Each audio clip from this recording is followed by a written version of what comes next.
Lesbia, ¿me escuchas bien? Sí, claro.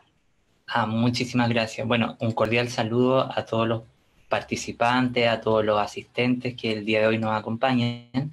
Y para mí, un cordial también saludo al maestro Bernardo, un especial saludo a todos los profesores de la Maestría de Educación Inclusiva, que en 2018, cuando fui para allá a compartir con ustedes en octubre, me vine con un recuerdo tan lindo que le comentaba a Isaac y nada, también un cordial saludo a todos los participantes y muy especialmente a todos los miembros que forman parte de la comunidad de la Escuela Normal y sus estudiantes, ¿no? De hecho, en la fotografía veía tantas personas que no me recuerdo el nombre, pero había, no sé si estará la niña acá, pero una señorita que trabajaba en la secretaría, que es maestra de lengua, y me decía eso de la performatividad. Entonces tuvimos un diálogo bien interesante de la performatividad. No sé si está en el público, sabrá a quién me refiero. Bueno, primero que todo, agradecer esta invitación. Siempre para mí es muy estimulante, muy gratificante poder compartir lo que he venido pensando, reflexionando y que ante todo no ha sido un trabajo fácil porque hoy día todo el mundo está muy interesado en la educación inclusiva, pero estamos mirando esto desde una manera bien eh, tradicional y de alguna manera bien confundida muchas veces con la educación especial, ¿no? Y esa sería una primera advertencia que yo me gustaría iniciar antes de comentarles de qué va a tratar esta presentación, de que cuando hablamos de educación inclusiva no estamos hablando necesariamente de educación especial. Si bien la educación especial puede ser una forma de inclusión, la inclusión no es una forma de la educación especial. Es un dispositivo de transformación, es un dispositivo de cambio de las estructuras sociales, culturales y sobre todo de las espacialidades educativas y que son inherentes a todos los campos, incluso a la educación física, ¿sí? Bueno, dicho esto, la segunda advertencia sería entonces que cuando hablamos de educación inclusiva no hablamos necesariamente de educación especial. Y lo tercero es que me gustaría dejar sumamente en claro que sería un error intentar quitar la educación especial para construir un sistema educativo más justo. Lo que estamos haciendo en esas políticas de quitar la educación especial, como se ha querido hacer en México, en España, o se ha hecho en Colombia y en tantos otros países, con resultados catastróficos, es finalmente un error también como vamos a revisar, ¿sí? Porque lo único que hace es aumentar los espacios de pseudo-inclusión, es decir, de inclusión excluyente o formas que parece que me incluyen, pero en la práctica terminan agudizando mis formas de exclusión. ¿Sí? No sé si en el público estará Jenny, también un cordial saludo para ella y bueno, comenzamos el día de hoy. La presentación que yo tengo planificada compartir con ustedes se llama Nomadismo Epistemológico. Si bien yo siempre en mis trabajos hablo del diasporismo, hoy día vamos a reflexionar sobre esta idea del nomadismo epistemológico, que implica construir el conocimiento cuando confluyen una serie de campos, disciplinas, problemas, ¿vale?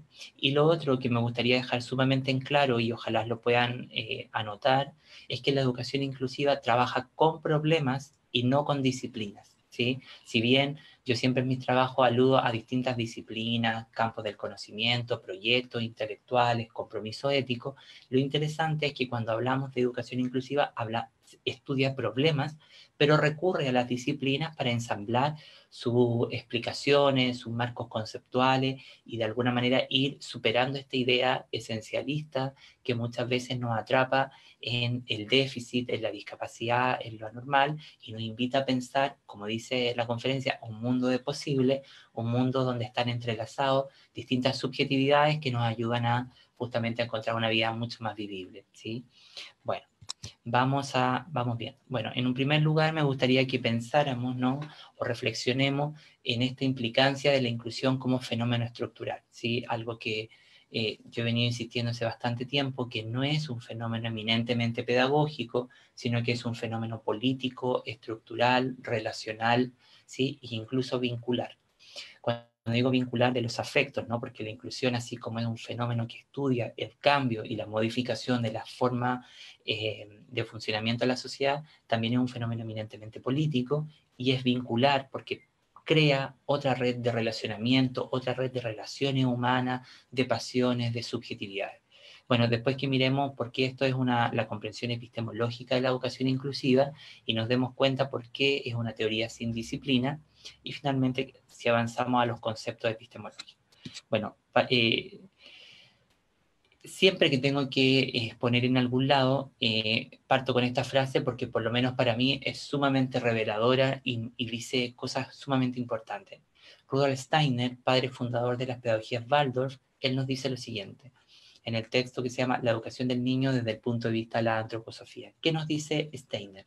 Dice que las ideas reformadoras de nuestra época solo podrán resultar fecundas y prácticas si se basan en esa profunda investigación de la vida humana, ¿sí? Entonces, ¿cuál es el mensaje que está contenido en esta frase? El mensaje es doble. Por un lado nos dice que antes de preocuparnos por crear índices de calidad, porque la calidad es un instrumento conceptual propio del capitalismo, ¿no es verdad? Y lo que hace es un concepto, se convierte en un concepto irreconciliable, en un concepto que no dialoga con la idea de inclusión, en la forma en la que hoy día está planteado, ¿sí? Hoy día todo el mundo alega que tiene que haber una educación de calidad, ¿sí? Pero lo que la gente está alegando, está denunciando es que quiere justamente incrementar formas capitalísticas de regulación que son propias del mercado social en lo educativo. Y cuando analizamos, por ejemplo, distinto es decir que queremos una educación más armónica, más esperanzadora, más fundada en los talentos de las personas. Cuando hablamos de esta idea de calidad, estamos conduciéndonos imperceptiblemente hacia lo que nos toca vivir como sujetos en la homogenización, en los rankings y en la exclusión.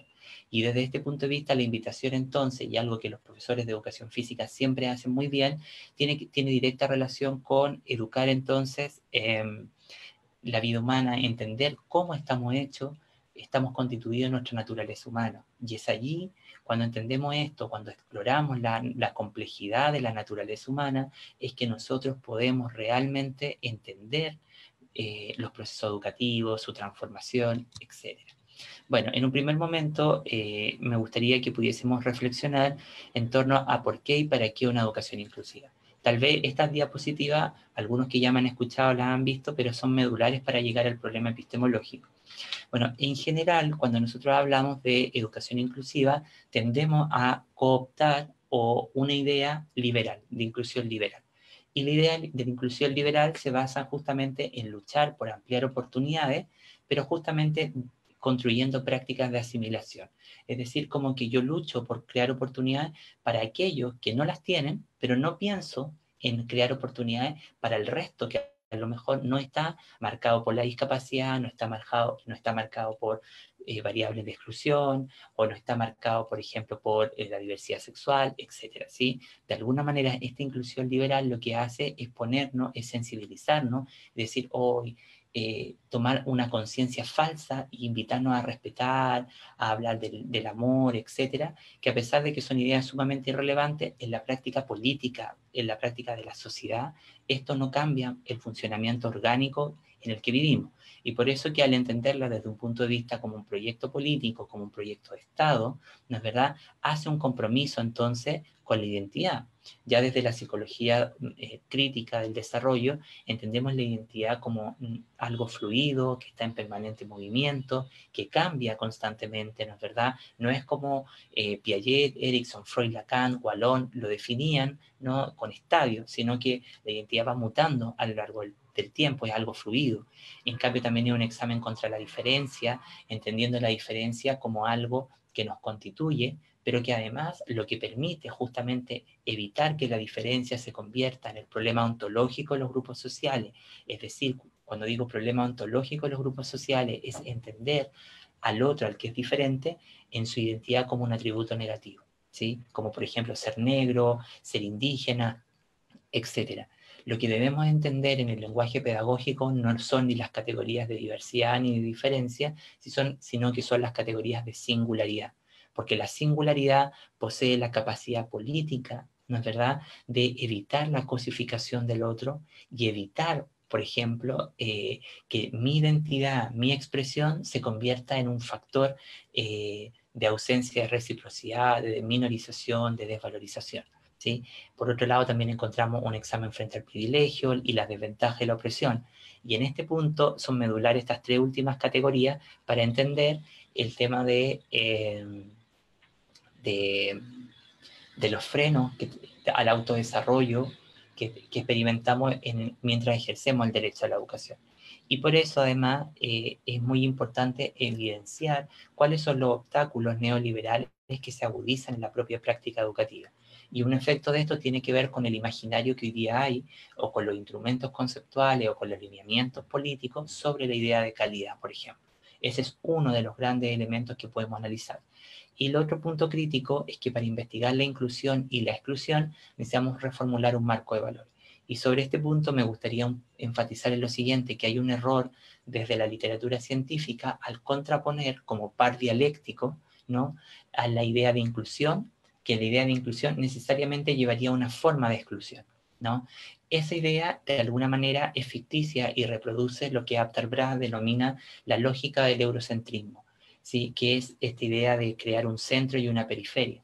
Pero cuando nosotros estudiamos los fenómenos de inclusión y exclusión, no nos topamos con una idea de centro-periferia, nos topamos con que hay una gama de relaciones que están imbricadas, que se van topando, que se van conectando, que van uniéndose y que van generando distintos ejes de desigualdad. ¿Por qué digo esto? Porque uno puede estar incluido, pero no necesariamente puede estar en una situación de exclusión. A lo mejor puede estar en una situación de discriminación, de ocultamiento. Son distintas las redes, el funcionamiento que esto da. ¿Y por qué digo esto? Porque hoy día pareciera que la inclusión se convierte en una estrategia del neoliberalismo al plantearnos esta idea de que todos tenemos que ir hacia la inclusión. Pero la pregunta es, ¿hacia qué inclusión nos estamos dirigiendo? Es una inclusión en la que conduce a una nueva forma de homogeneización social, es una inclusión que nos conduce hacia la creación de otros formatos de vida. Ahí me parece que debiésemos reflexionar más profundamente sobre esto, ¿no? Porque pareciera que el tema que precedió a la pandemia como objeto o como fenómeno de análisis era todo inclusivo, pero lo que hablábamos como lo inclusivo era un calificativo que volvía a implantar lo especial y nos volvía a decir o volvía a conformar una práctica de asimilación, es decir, de sujetos que están fuera y los coloco al centro, pero los vuelvo a incluir a lo mismo que muchas veces está gobernado o funciona por patrones de exclusión. Y eso me parece peligroso. Lo digo para que se entienda bien que de alguna manera, si vamos a pensar que la estrategia de conducción social va a ser la inclusión, sí, tiene que ser la inclusión como condición, pero una condición que nos ayude a apelar a distintas formas de existencia de vida, a distintas políticas de imaginación, etcétera, ¿no? Y por eso, de alguna manera, cuando pensamos o nos ponemos a analizar teóricamente, porque la inclusión no tiene una teoría, ¿no?, más bien tiene un esfuerzo de una epistemología que yo he venido desarrollando a los últimos 5 años y tiene que ver con esto de que la inclusión nos plantea entonces, en términos teóricos, un proyecto intelectual de resistencia, un proyecto de conocimiento en resistencia. Es decir, un proyecto que analiza cautelosamente las distintas formas en que los marcos conceptuales, teóricos, metodológicos y políticos, incluso éticos, son cómplices con la desigualdad, ¿no? Y, por ejemplo, cuando travestizamos la idea de inclusión con la educación especial, estamos reproduciendo un paradigma o un proyecto de conocimiento que es cómplice con la desigualdad, porque deviene en una práctica de asimilación y que justamente no piensa los canales de participación concretos para que las personas puedan dirigir sus vidas. Estoy pensando en una persona sordociega, ¿no?, que no solamente la inclusión se reduce a la escuela, sino que se ve concretizada cuando éste sale de la escuela. Por otro lado, la inclusión también tiene una fuerza performativa. Solamente cuando yo analicé las características del adjetivo inclusiva, determiné 11 características que este tenía. Y una de las principales características es que tiene la fuerza de esculpir la realidad. Es decir, el adjetivo inclusiva, solo con oírse, ya moviliza algo en nuestra conciencia, ya nos genera un eto, nos sensibiliza. Pero su heurística, además, trabaja a partir de la metáfora postcolonial hablar de vuelta. ¿Qué quiere decir esto? Leer, abordar los fenómenos desde otros puntos de vista, leer y explicar los fenómenos desde otras posiciones, ¿no es verdad?, configurando un nuevo vocabulario y un sistema recognoscitivo dedicado a comprender distintas problemáticas de orden situacional, estructural, etc. Y por esto la educación inclusiva hoy día, yo me atrevo a describirla como en una fase de descubrimiento. Algo que todos hablan, pero del que se sabe muy poco, y cuando tú le preguntas a los grandes profesionales del campo qué es la inclusión, no la saben definir concretamente, sino que más bien se dirigen, y ahí tenemos un problema, ¿no? Como que en general todo el mundo cree saber de la inclusión, pero nadie la sabe explicar a ciencia cierta. Eso corresponde a una de las características de la fase de descubrimiento, que se denomina con el índice de singularidad. Todos los campos del conocimiento poseen un índice de singularidad. ¿Qué quiere decir esto? Que cuando tú le preguntas, por ejemplo, a un profesor de la escuela normal, ¿qué es la educación física? Él te va a decir que es la modalidad educativa, la. Pero en el caso de la inclusión, todo el mundo lo aborda desde distintas ramas, pero sin una especificidad concreta que nos permita entender su naturaleza. Y ese es el punto crítico que por lo menos desde el CELEI, institución que hemos trabajado desde esto, nos interesa desarrollar. Y por otro lado también la inclusión como categoría de análisis se convierte entonces en una estrategia para desarrollar formas interpretativas más profundas acerca de los rostros del poder. Cuando uno piensa qué tienen en común todas las patologías sociales crónicas, como la exclusión, la dominación, la segregación, la violencia estructural, la discriminación silenciada, etc., lo único que tienen en común es que son distintas expresiones del poder. Por lo tanto, coincidiendo con de Jouvenel, podemos decir que el poder es performativo, actúa en el mundo de distintas maneras y se presenta con distintos rostros, ¿ya? Y además es regenerativo, por algo que, aunque han pasado 2000 y pico de años, no hemos podido erradicar estas prácticas de poder. Y como decía el gran Paulo Freire, por más que estemos anidados, ¿no?, en luchar por la inclusión y la justicia, esta idea siempre se impone desde el centro del capitalismo. Es decir, luchamos por la justicia, pero no se logra justicia real porque está esa estructura analítica gobernada al interior está atrapada al interior de esto. Y por lo tanto, de alguna manera, la invitación sería entonces a entender los dispositivos retóricos que interpelan, cuestionan o critican el propio término de educación inclusiva, ¿sí? En este sentido, lo que podemos darnos cuenta es que la mayor parte de los trabajos que hay en el campo publicado de la educación inclusiva confunden o combinan las nociones de inclusión con la imposición del legado epistémico y didáctico de la educación especial, articulando entonces un concepto, un significante y un uso epistémico y ontológico restrictivo, ¿sí? Por eso que siempre se deviene como en sujeto que supuestamente no están en las estructuras de escolarización. El problema es que las personas siempre están, por ley tienen que ir todas a la escuela. El problema son los obstáculos complejos que habitan en la interioridad de las comunidades educativas. Y por otro lado, esto nos invita entonces a pensar en términos siempre de disyunción, desde lo que les falta, la carencia, ¿no es verdad? Ahí aparece todo la preocupación por el individualismo metodológico. Es que si yo tengo una persona sorda, le pongo un implante, ¿sí?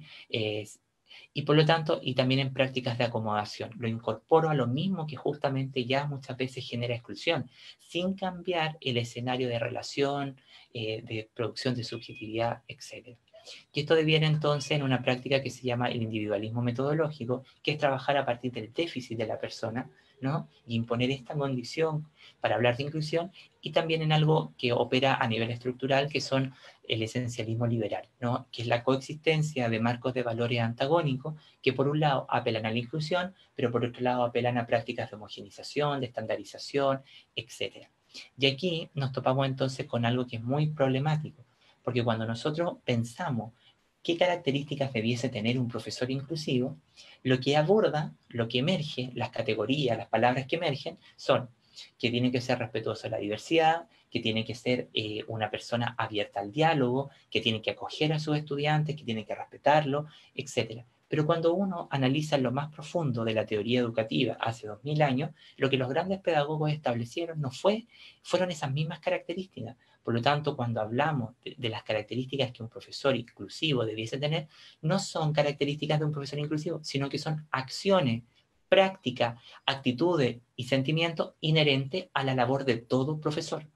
Por lo tanto, esto comprueba además que cuando hablamos de educación inclusiva, no estamos hablando de un modelo específico o un modelo diferente, sino que estamos hablando simplemente de problemáticas medulares que están involucradas en lo más intrínseco de la propia educación. Por lo tanto, hablar de educación inclusiva es simplemente hablar de educación, es abordar los temas medulares que hoy día tiene la educación. Por eso, atendiendo al término que se ocupa en las artes, en educación artística o en arte, que es la paroxia, nosotros tenemos acá la educación inclusiva como modelo, y si tuviéramos un espejo arriba, lo que se va a reflejar es simplemente la educación. Entonces, de alguna manera, esto genera un diálogo mucho más complejo, porque implica actualizar, transformar todos los campos de la teoría educativa y ponerlos en sintonía con la singularidad, con lo relacional, con la construcción permanente de justicia, etc.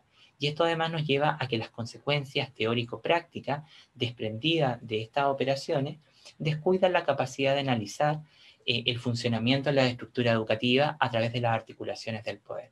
Es decir, solamente hoy día la investigación nos dice y las políticas públicas refuerzan con que la inclusión se practicaría en términos educativos aumentando el niño de números matriculados en la escuela. Pero eso no es sinónimo de inclusión. El que yo abra las puertas y deje que todo entre. La inclusión real se hace carne con lo que hago adentro con los estudiantes, con qué cosas tengo preparadas en las estructuras institucionales, curriculares, pedagógicas, para responder y hacer avanzar a todos mis estudiantes en el progreso efectivo, cosa que una vez que salgan de la escuela, su destino social se vea fortalecido, ¿no? Porque hay que recordar que toda institución educativa produce un destino social. Y por otro lado también vamos a entender entonces que la metáfora de la inclusión a lo mismo, es decir, volver a incluir a lo mismo que excluye muchas veces a las personas, da cuenta de la invariabilidad de las estructuras educativas y sociales y también la incapacidad de los diseños curriculares, didácticos y evaluativos para justamente desplegar formas imaginativas de responder a la totalidad concebida como múltiples singularidades.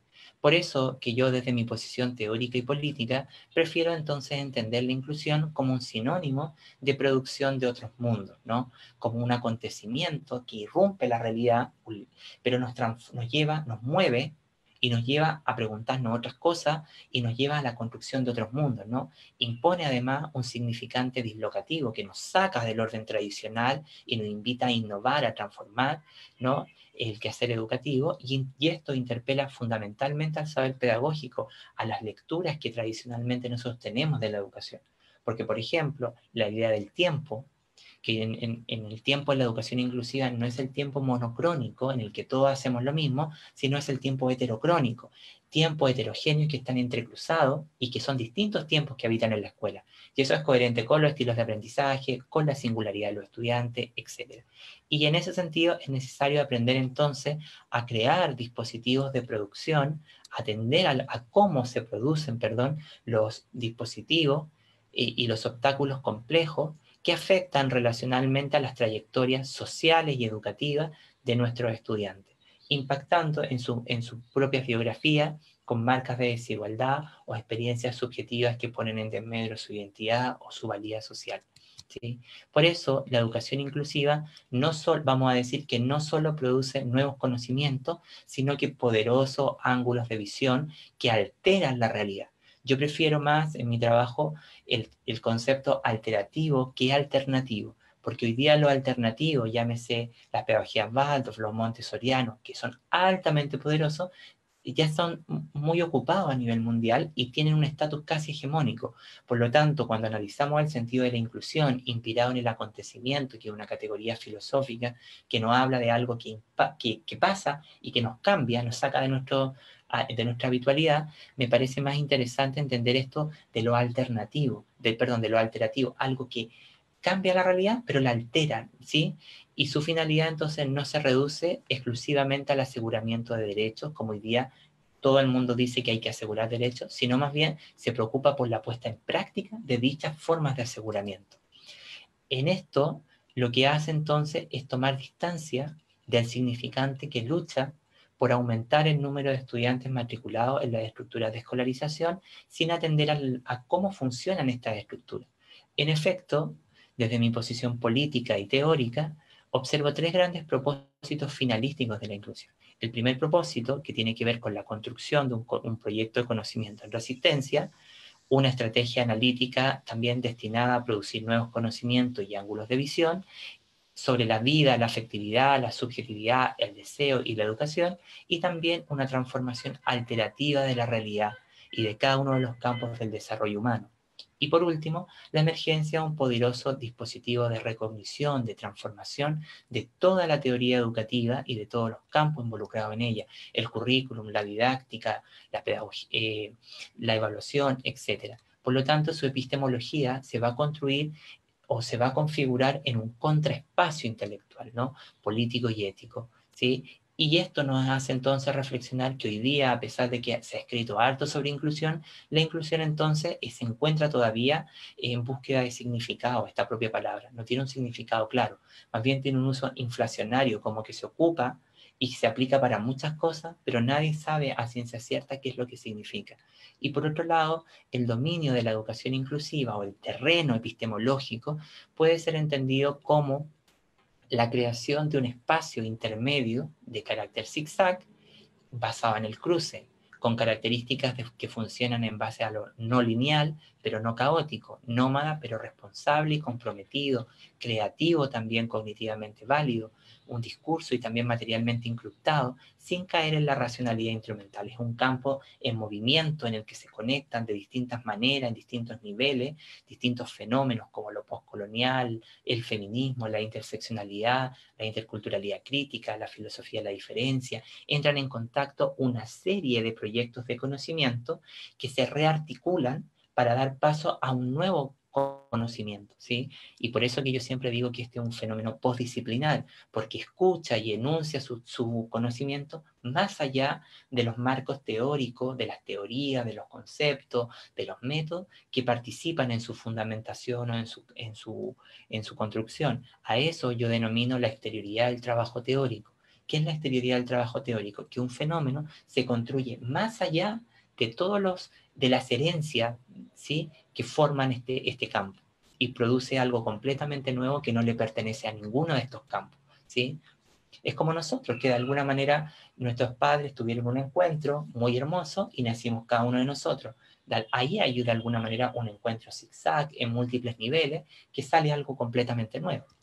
Bueno, al reafirmar que la educación inclusiva es un campo ensamblado por silenciosas formas de individualismo o esencialismo, cuando digo los individualismos y los esencialismos tienen que ver con todas estas formas que llevan a la disyunción de la persona, ¿sí?, que imponen el déficit, la tragedia personal, ¿ya?, o nos reducen en nuestra identidad, nos lleva entonces a enfrentar el desafío de distintos tipos de diferenciación que en última instancia son aditivas o actúan en base a un método acumulativo que requiere que otros se nombren como otros mientras retengan el término genérico como la cuadrícula de la inteligencia general, la morfología que tiene el poder de dar cuenta de las adiciones, incluidos, divergentes o desviados. ¿Cuál es lo poderoso de la cita de Shaw y Grenshaw, y que son las madres fundadoras de la interseccionalidad? Es que nos dicen que antes de estar preocupados por siempre diferenciar al otro, otrificarlo o esencializarlo en una alteridad restringida, lo que nos interesa es rescatar la potencia de ese ser, ¿sí? No imponer su condición, sino que más bien encontrar al ser, ¿sí? Ahí hay una cuestión ontológica poderosa. Y por esta razón, la inclusión es una singular forma de conciencia ética, un poderoso deseo para el mundo contemporáneo y un sistema de transformación progresiva. Es una estrategia de resistencia al pensamiento único, heredada por uno de sus principales palincestos. Cuando digo palincestos son cosas que no pueden borrarse, ¿no? Un concepto del arte, que es lo especial, porque queramos o no, en este modelo epistemológico, yo no niego la presencia de la educación especial, tampoco la satanizo, porque ahí también hay otra mala lectura cuando satanizamos la educación especial y decimos que es segregadora, que es altamente excluyente. Estamos haciendo una muy mala lectura, porque la educación especial ha sido la única modalidad que ha recibido lo que la escuela es regular, ha expulsado y ha tratado de hacer algo que tal vez se ha quedado en el pasado, que tal vez no ha formalizado ciertos procesos de otra cosa, pero me parece que no hay que satanizarla como hoy día a la luz de la inclusión se le mira, ¿no? Y si bien lo especial puede ser una forma de inclusión, no necesariamente lo inclusivo es una forma de lo especial. ¿Por qué? Porque es una estrategia de cambio radical, un poderoso tropo político, un punto de fuga, algo que nos cambia la lógica de funcionamiento habitual de las cosas.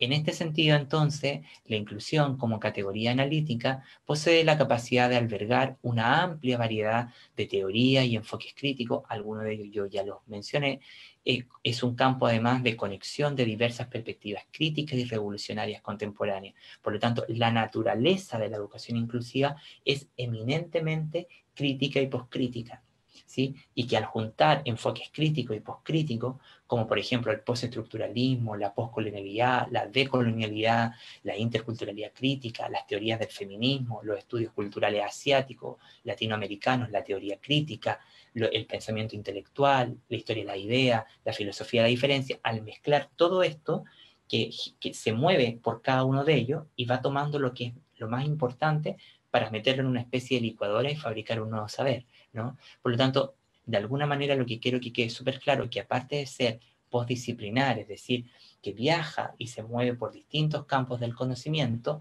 y al viajar toma prestado lo mejor de cada campo para generar algo nuevo, también es un dispositivo que rearticula todas las teorías postcríticas, ¿sí? Y construye algo completamente nuevo. A eso todavía yo no sé cómo llamarle, estoy en ese tránsito, ¿no? Bueno, y también al ser concebida como un movimiento social diferencial, toma prestada mediante la performatividad de lo rearticulatorio esta capacidad de que se juntan cosas, pero las giro para hacer algo nuevo, aportes de diversa envergadura procedentes de movimientos a favor de la mujer, de los niños, de la raza, del género, del sexo, de las sexualidades no normativas, de la liberación humana.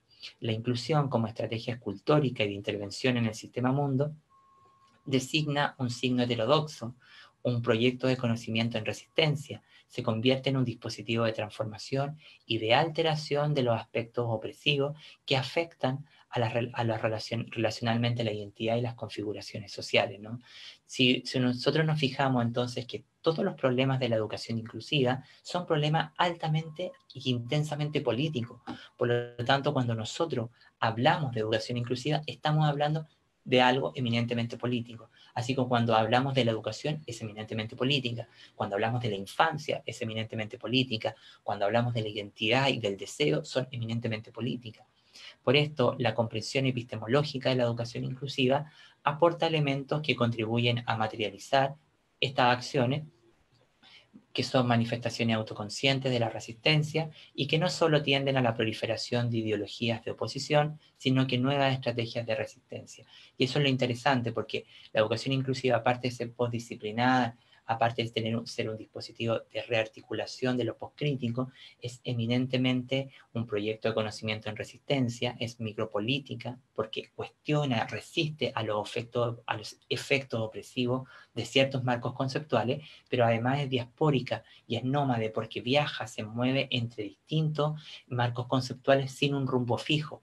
Y además forma un saber propio del presente. ¿Por qué razón? Porque se encuentra siempre en movimiento. Entonces, cuando hablamos de que las características epistemológicas de la educación inclusiva siempre están en movimiento, es que de alguna manera se están produciendo a sí mismas y en ese producirse se están abriendo a nuevas cosas. Trabaja además en el pensamiento de la relación, conectando, pero además rearticulando, ¿sí? Y forma todo esto una constelación de saberes.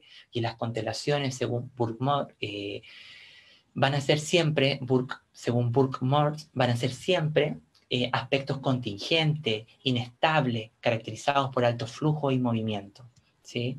Bueno, y por esta razón, yo no sé cómo estamos en el tiempo, yo estoy aquí mirando mi reloj súper preocupado, pero no sé si Levia me puede indicar si vamos bien o ya hay que últimos 5 minutos para acabar.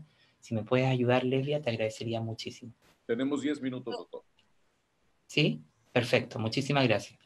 Bueno, entonces todo esto se traduce en términos de, cuando pensamos en términos de la propia, eh, los canales de justicia que hoy día están ligados a la inclusión, nos damos cuenta que hoy día en Occidente, bueno, y a nivel mundial, la política, la fundación de la política en Occidente se funda en un valor colectivo, en un énfasis en la totalidad y en la universalidad, es decir, dar a todos lo mismo, pero lo que la inclusión un poco plantea es el énfasis en el valor redistributivo, en el énfasis enfatizando en el pluralismo y en la multiplicidad, Sobre todo la multiplicidad es la categoría ontológica que va a fundamentar la inclusión, un sujeto múltiple, no un sujeto único y estable.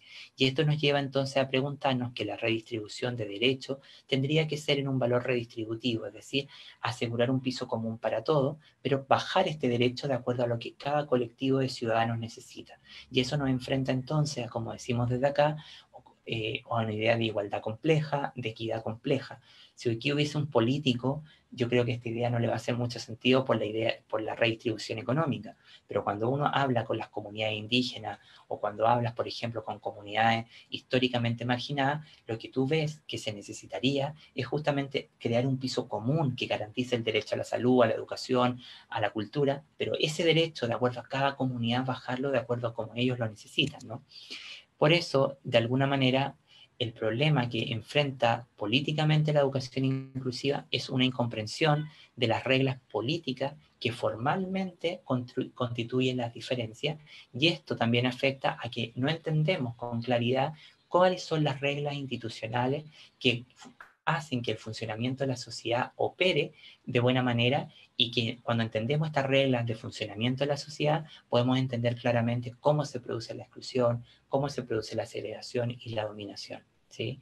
Y de alguna manera todo esto, al no entender esta idea, la inclusión apela o se convierte en un discurso, como lo denominamos, en un llamamiento vacío de la diversidad. Es decir, que apelamos a que todos somos diversos, sujetos únicos, múltiples, singulares, pero en la práctica lo que estamos haciendo es tomar esos discursos y ponerlos en el centro del capitalismo sin atender a las reales necesidades de las personas. Y eso es lo que me parece totalmente importante, ¿no? Por esto, y disculpen que me salte porque ya esto lo hablamos, eh, por esto, todo esto que hemos dicho, nos lleva entonces a reconocer que la educación inclusiva es una teoría sin disciplina. Yo sé que, por ejemplo, para algunos movimientos más canónicos en epistemología o en construcción del conocimiento, no podrían negarse las disciplinas.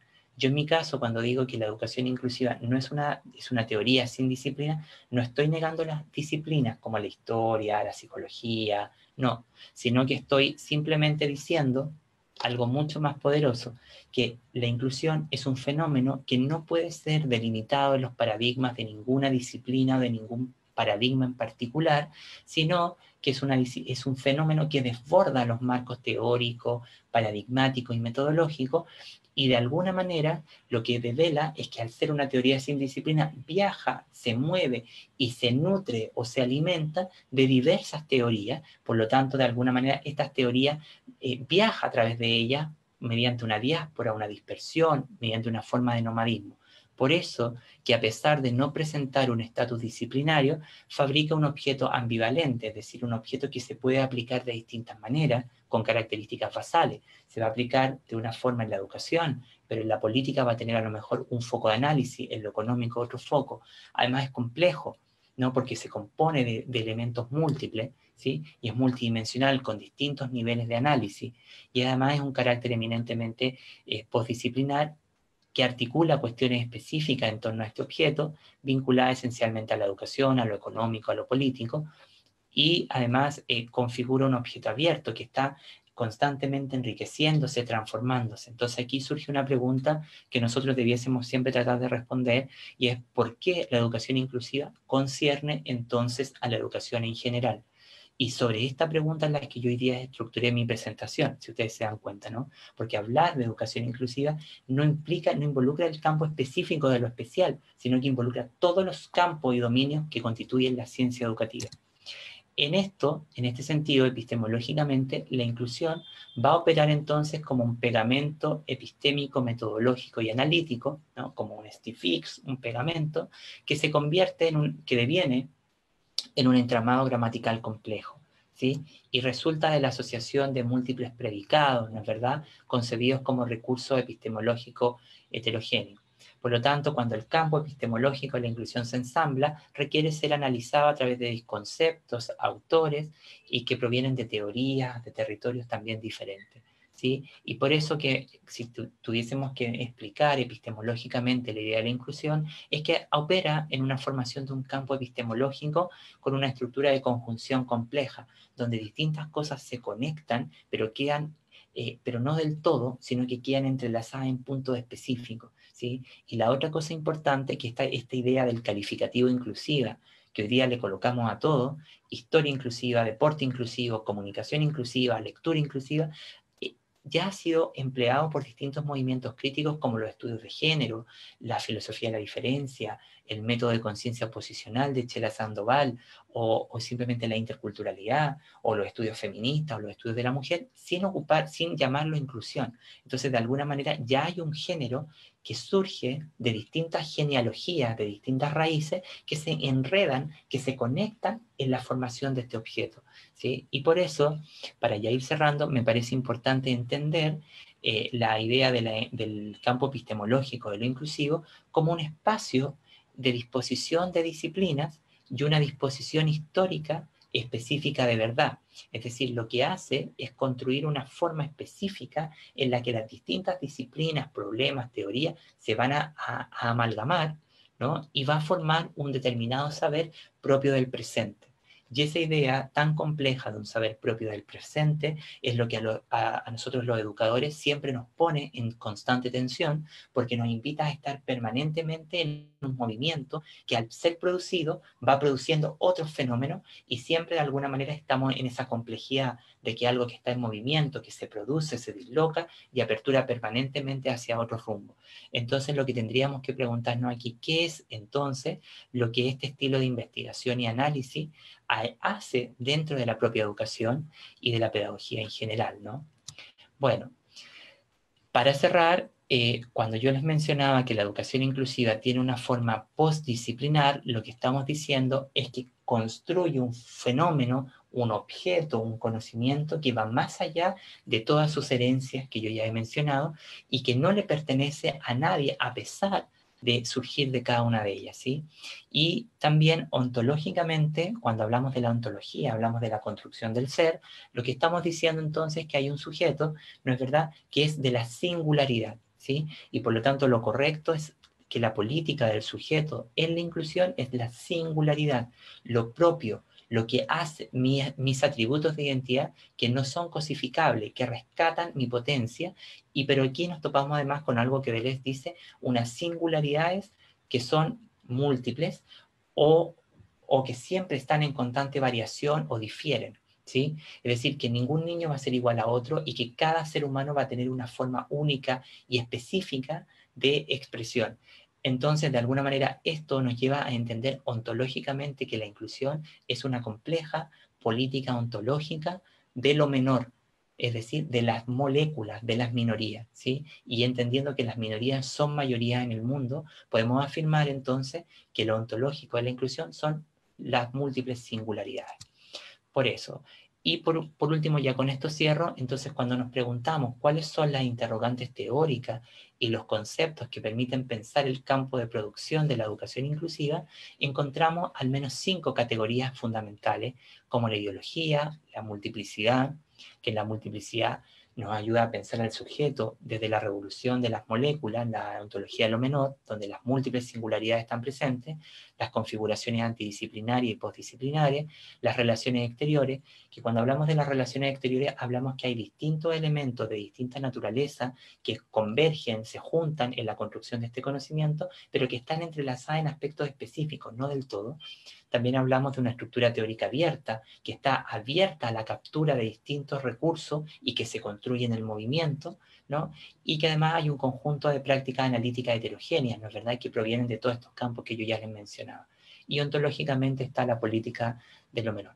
Bueno, de todo corazón, espero que mi intervención le haya sido agradable, que le haya aportado algo. Si alguien tiene consultas, preguntas, algún comentario, yo estoy totalmente dispuesto a emprender esta conversación. Y nada, para mí siempre es un agrado compartir con las personas, con todos los académicos, los estudiantes y los miembros de la comunidad de la Escuela Normal. Así que muchísimas gracias por esta oportunidad y le doy el pase a las personas de la Escuela Normal.